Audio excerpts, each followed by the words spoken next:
2024 లేదా 25లో డిగ్రీ లేదా బీటెక్ చదివారా? సాఫ్ట్‌వేర్ జాబ్ కోసం ఎదురు చూస్తున్నారా? అయితే కోడ్ జ్ఞాన్ 100 డేస్ కోర్సులో చేరండి. జాబ్ సాధించండి. నమస్కారం డాక్టర్ హరీష్ గారు. నమస్తే అండి. కౌళ్ళ సూర్య సాధన 29th ఎపిసోడ్. ఈ ఎపిసోడ్లో మన జీవితంలో నెగటివ్ ఎనర్జీ పెరుగుతుంది అన్న సంకేతాలు ఎలా తెలుస్తాయి? యా పెరుగుతున్నది. నెగిటివ్ ఎనర్జీస్ నిజంగా మన శరీరంలోకి ఒక సినిమాలో చూపిస్తారు. ఫ్రెండ్స్ అందరు కలిసి ఒక పాతబడ్డ ఇంటికి వెళ్తారు. అక్కడి నుంచి ఇంకా దయ్యం స్టార్ట్ అయిపోతుంది. అట్లాగా మనము ఎక్కడో ఒక ప్లేస్కి వెళ్తామండి, అక్కడ స్టక్ అయిపోతాం. అది మన లైఫ్లో ఒక ప్రేమలోకి వెళ్ళడము, లేకపోతే ఒక టిపికల్ ఏరియాకి ట్రాన్స్ఫర్ అయ్యి ఒక ఇంటికి వెళ్ళడము, లేకపోతే ఒక మనిషి మన జీవితంలోకి రావడము, ఇలాగ కొన్ని నెగిటివ్ ఎనర్జీస్ అలా లోపలికి వస్తాయి. మనము ఆ మైండ్ సెట్లోకి వెళ్ళిపోతాం. నెగిటివ్ మైండ్ సెట్లోకి వెళ్ళి ఆ చిన్న ఫైట్నే పెద్ద యుద్ధంలా చేస్తుంటాం. సో మన లోపల నెగిటివ్ ఎనర్జీ అలా పెరుగుతూ ఉండడానికి గల కారణాలు ఫస్ట్ వచ్చేసి ఈ ప్యాటర్న్ని గుర్తించకపోవడం. ఓకే, 2 ఆ జరుగుతున్న సీన్ తప్ప ఇంకేమీ లేదు ఈ ప్రపంచంలో. ఆ సీన్ని నేను ఎలాగైనా ఫైట్ చేసి దాటాలి అని నా దగ్గరకు వచ్చిన వాళ్ళందరికీ చెప్తుంటాయి మాట, నువ్వు గోడని ఎంతసేపు తోసినా అది గోడరా, డోర్ కాదు, ప్రయత్నం చేయకు. చాలామంది ఆ చిన్న యుద్ధం దగ్గర ఏళ్ళు గడిపేస్తారు. రీసెంట్గా ఒక అమ్మాయి వచ్చింది, 7 years నుంచి ఒక అబ్బాయిని బతిమలాడుతుందంట, నన్ను పెళ్లి చేసుకో అని. 7 years for some small thing. లైఫ్లో పెళ్ళి ఒక పార్ట్ కదా, ఎంతుంది లైఫ్. అన్నీ ఆపేసుకుని పొద్దున నుంచి రాత్రి దాకా అలా కంటతడితో కర్చీఫులు తడిసిపోతున్న అదే సీన్లో ఉంటుంది. అలా మనము కూడా ఒక చోట స్టక్ అయిపోయి ఉంటాం నెగిటివ్ ఎనర్జీ పెరగడానికి. చాలా వెరీ ఫస్ట్ గుర్తించాలి దట్ ఇన్నేళ్ళ నుంచి ఎందుకు స్ట్రగుల్ అవుతున్నాను, డబ్బు కోసం, ఫైనాన్షియల్ ఫ్రీడమ్ కోసం, హ్యాపీనెస్ కోసం ఎందుకు స్ట్రగుల్ అవుతున్నాను, నేను బయటకు ఎలా రావాలి. ఇది ఫస్ట్ థింగ్. ఓకే, నెగిటివ్ పీపుల్తో, నెగిటివ్ సర్కమ్స్టెన్స్ నుంచి బయటపడే ప్రయత్నము చేయకుండా మానేస్తాం. ఒక చిన్న గొడవనే పెద్ద యుద్ధములా తీసుకుని చేస్తూ ఉంటాం. అది పెరుగుతూ ఉంటుంది negative energy. Okay, 1. Second, negative energy రాగానే ముందు మన చిన్న హెల్త్ ప్రాబ్లమ్స్ని పెద్దవిగా చూస్తాం. బ్యాక్ పెయిన్ అండి, నాకు నడుము నొప్పి అండి, ఏం చేసుకోలేను. మోకాళ్ళ నొప్పులండి, ఇంకేం చేసుకోలేను. ఇట్లా హెల్త్ ప్రాబ్లమ్స్ అందరికి ఉంటాయి. హెల్త్ శరీరానికి, మనసుకి కాదు అని తెలుసుకోవడం చాలా ఇంపార్టెంట్. తెలుసుకోరు. ఎవరైతే నెగిటివ్ ఎనర్జీ పెరుగుతూ ఉంటుందో వాళ్ళకి ఆ ఒక్క హెల్త్ ప్రాబ్లమే నన్ను అన్నిటికీ ఆపేస్తుంది అనే దాంట్లో ఉంటారు. మీరు చూడండి, 99% ఎదగని వాళ్ళందరూ ఇందులో ఉంటారు. నెగిటివ్ ఎనర్జీ ఏంటంటే, అప్పుడు మోకాళ్ళ నొప్పులు వచ్చాయి కదండి, ఇంకా అప్పటి నుంచి లైఫ్ ఆగిపోయి కూర్చుంటారు. మోకాళ్ళ నొప్పులు శరీరానికి, మైండ్కి కాదు. ఈ సెపరేషన్ తీసుకురండి. నిజంగా కూడా శరీరానికి ఎన్నో రకాల పెయిన్లు వస్తాయి, కడుపు నొప్పి వస్తుంది, ఆకలేస్తుంది. శరీరానికే, మైండ్కి కాదు. నేను సఫర్ అవ్వాల్సిన పని లేదు. ఇది ఆలోచించరు. సో అందుకని నెగిటివ్ ఎనర్జీ అలా పెరుగుతూ ఉంటుంది. ఆలోచించరు ఈ పాయింట్. లైఫ్లో ఏదొచ్చినా శరీరానికి వస్తుంది, నాకు రాదు.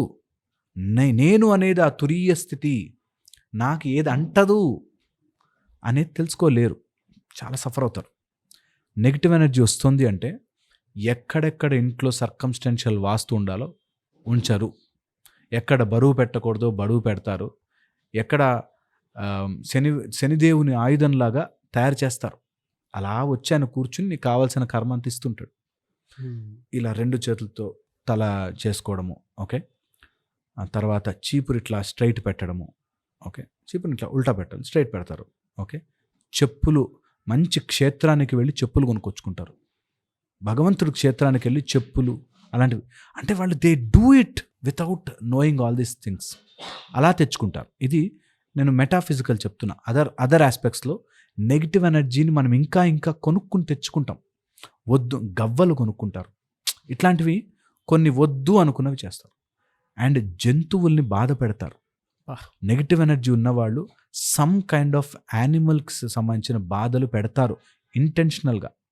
వాళ్ళు చేసే పనుల ద్వారా జంతువులు బాధపడుతుంటాయి. వెరీ సఫరింగ్ అది. ఓకే, చాలా ఇంపార్టెంట్. నెక్స్ట్, ఎవరో ఇంట్లో ఆడవాళ్ళు ఏడుస్తూ ఉంటారు. మన కారణము చేత ఎవరైనా కన్నీరు పెడుతున్నారు అంటే అది నెగిటివ్ ఎనర్జీ ఇట్లా పెరుగుతూ ఉంటుంది. ఏం జరిగినా సరే మన కారణము చేత ఎవ్వరూ ఏడిపించకండి ఎవరిని. ముఖ్యముగా ఆడవారిని ఏడ్పించకండి. తల్లిగాను, చెల్లిగాను, అమ్మగాను, దేవతగాను చూసుకోండి. వాళ్ళు నిజంగా చెడ్డవాళ్ళు అయినప్పటికీ నా మాటగా తీసుకుని ఒక 60 days ట్రై చేయండి. వాళ్ళు ఏం చేసినా okay, you are my goddess అని సరెండర్ అయిపోండి. మిరకల్స్ జరగడం స్టార్ట్ అవుతాయి. అది trust it and do it. Okay, వారు బ్యాడ్ అండి, మీకు తెలియదు సార్, నీవేంట్రా చెప్తావు అంటారు. నో, చేయండి, చేయండి, ట్రై చేయండి. తర్వాత వచ్చి కమెంట్లు తిడుదురు కానీ చేయండి, ప్లీజ్ ట్రై చేయండి. ఆడవాళ్ళని ఏడిపించకండి మీరు ట్రై చేసి. ఓకే, నెక్స్ట్ వచ్చేసి మాస్కులైన్ పవర్ని తక్కువ చెయ్యకండి. ఇంట్లో ఒక మగ వ్యక్తిని చీప్గాను తక్కువగాను చేసి మాట్లాడకండి. అయినప్పటికీ, నిజమైనప్పటికీ అలా నెగిటివ్ అనేది అలా పెరుగుతుంది ఇంట్లో, చెయ్యకండి. Okay, very very important. ధనాన్ని అనెథికల్గా సంపాదించి దాచకండి. అది మిమ్మల్ని ఇలా తినేస్తుందో లోపల, అట్లా తిజోరిలో పెట్టి లాకర్లో క్లోజ్ చేసామనుకుంటాం, కానీ అందులోంచి ఎంత పెద్ద డెవిల్ వచ్చి మిమ్మల్ని తినేస్తుంది. సో చెయ్యకండి. అనెథికల్ డబ్బు సంపాదించవద్దు, ఆ డబ్బు వల్ల మీరు బాధపడవద్దు. Okay, very important. చాలామంది అడుగుతారు నన్ను, ఎట్లా అంటే మరి గొప్ప గొప్ప వాళ్ళందరూ అనెథికల్గా సంపాదించిన వాళ్ళు చాలామంది హాయిగా ఉన్నారని. హాయిగా లేరండి. మా దగ్గరకు వస్తే తెలుస్తుంది, హాయిగా లేరు. బాగా డబ్బున్న వాళ్ళు హాయిగా ఉన్నారు అనుకుంటారంతే, లేరు. అలా వద్దండి. సమృద్ధిగా డబ్బులు వస్తాయి, ప్రశాంతంగా ట్రై చేయండి. ఓకే, నెగిటివ్ ఎనర్జీ పెరుగుతోందంటే, నెగిటివ్ ఎనర్జీ ఫస్ట్ దెబ్బ కొట్టేది, పెంచేది ఇక్కడే. లేనిపోనివన్నీ ఊహిస్తుంది. ఎవడో చేతబడి చేస్తున్నాడని, ఇంకోటేదో ఎవరో నా మీద పగబట్టేశారని, వాళ్ళందరూ కలిసి కుట్ర పన్నేశారని. ఇది నెగిటివ్ ఎనర్జీ. ఎవడికి అంత సీన్ లేదు. నీ లైఫ్లో నీ మీద పగబట్టే ప్రోగ్రాములు ఎవరు పెట్టుకోలేదు, నీకు అంత సీన్ లేదు ఫస్ట్ అనేది గుర్తుపెట్టుకుని, సర్లే పగబడితే పట్టారు, వాళ్ళ కర్మ, మనకేంటి అనేటట్టు ఉండండి. నెగిటివ్ ఎనర్జీ తగ్గడం స్టార్ట్ అవుతుంది. లేదంటే అలా పెరుగుతుంటుంది. వాళ్ళండి, మా అత్త చేసిందండి, నా కోడలు చేసిందండి అని చెప్పి నెగిటివ్ అలా ఊహిస్తూనే ఉంటారు, which will shatter. I think ఇవి ఫ్యూ పాయింట్స్ హెల్ప్ చేస్తాయేమో. డెఫినెట్గా అండి. అంటే మీరు ఇందాక కొంతమందికి అంటే వాళ్ళు అక్రమంగా సంపాదించారు, వాళ్ళు హ్యాపీగా ఉన్నారు కదా అని చెప్పేసి అనుకునేటువంటి వాళ్ళు ఉంటారు. నిజంగా వాళ్ళకి నేను ఇంకొకటి కూడా చెప్దాం అనిపించింది నాకు. కొంతమంది హ్యాపీగా ఉన్నారు అంటే వాళ్ళు 10 మంది భోజనం పెడుతున్నారు కాబట్టి హ్యాపీగా ఉన్నారు, అంతే. కొంతమందికి ఏంటంటే వాళ్ళు నిజంగానే సంపాదించినా కూడా మనస్ఫూర్తిగా ఉండలేరు. ఆ నెగిటివ్ షాటర్ ఉంటూనే ఉంటుంది, డౌన్లో ఉంటూనే ఉంటారు. అండ్ హ్యాపీగా ఉన్నారు అని అంటే 10 మంది భోజనాలు పెడుతున్నారు కాబట్టి వాళ్ళు గ్రో అవుతున్నారు, అంతే. అండ్ ఆయన చూస్తుంటాడండి, అక్రమంగా సంపాదించి ఆయన చూస్తాడు. నీకు ఇంత ఇచ్చిన వాడు ఆయన ఖచ్చితంగా చూస్తాడు. సో అందులో మనం ఇంటర్ఫియర్ అవ్వాల్సిన పనిలే, ఆ న్యాయం అలా జరుగుతుంది. ట్రూ అండి. Thank you so much doctor Harish గారు.